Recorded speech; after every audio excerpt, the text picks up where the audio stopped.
Bro, I want to build an application and I want to keep it very fast, very fast. People click and it loads very fast, absolutely fast.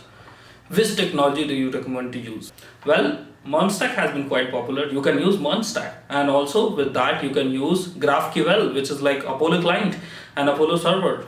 It really makes the whole client and server request processing easier, and also it requires less server.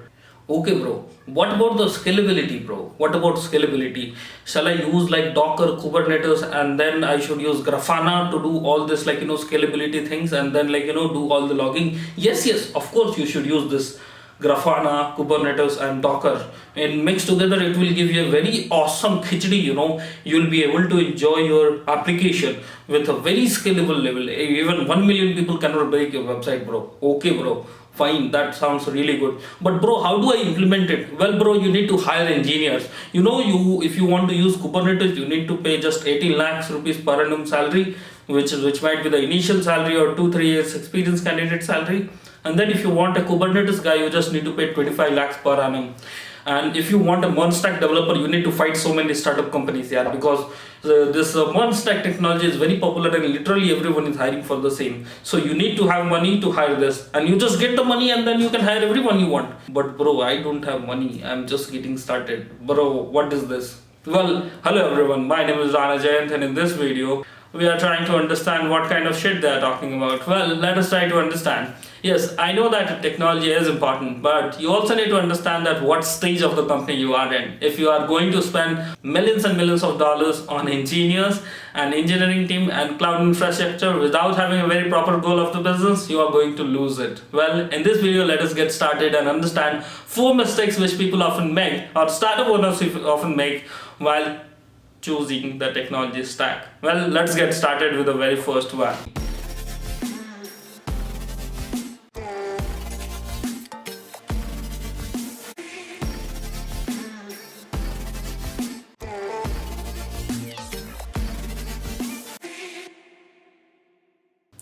Using the new tech stack. Well, new tech stack is always fancy, and if you talk with engineers, they will always choose the new tech stack because they enjoy learning. They face problems. I want problems, and that is what they say so, because they think efficiency is everything.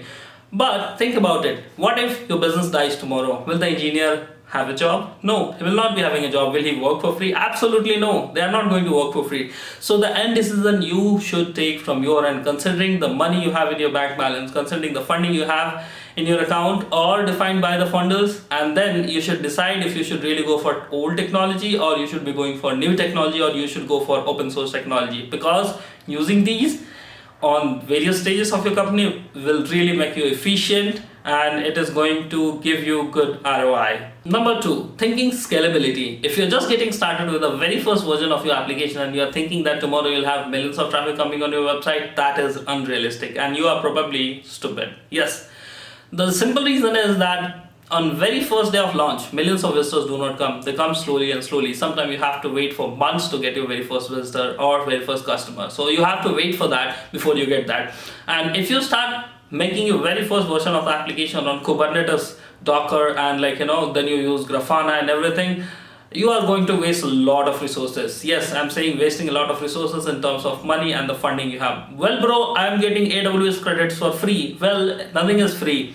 AWS credits might be free, but then you have to have actually the engineering team to make that thing happen. You need to have the DevOps team to make that thing happen. If you do not have that, then you cannot do anything with the AWS credit. You just need to use probably a VM or something like, very easy AWS Lambda function, which can actually deploy your application. So that's the thing you have to look at when you are building the very first version of the application. Thinking scalability in the beginning of your application or beginning of your startup is probably stupidity. Think about it and try to move on. Number 3, finding the perfect tech stack. Well, the perfect tech stack does not exist, just like how the perfect girl, husband, or wife does not exist. Well, what you have to look here is you need to look at what exactly the business stage you are at, and then what could be the possible request and load on your server. Considering this, you have to choose a tech stack which can fulfill that need, and over a period of time you should update that.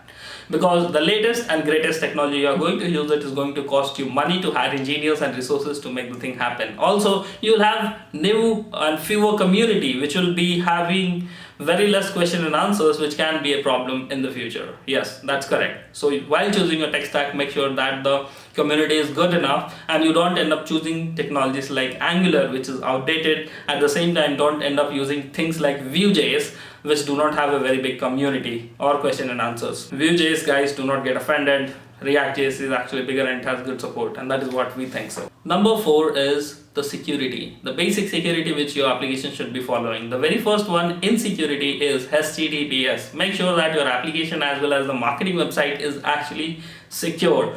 People expect you this as basic, they never tell you, but they expect by default. If your website is throwing any kind of red colored warning in front of your first time client, then they are going to be pissed and they will not trust you in the future as well. So make sure that you don't have any kind of warnings while you are trying to present it or while you deploy.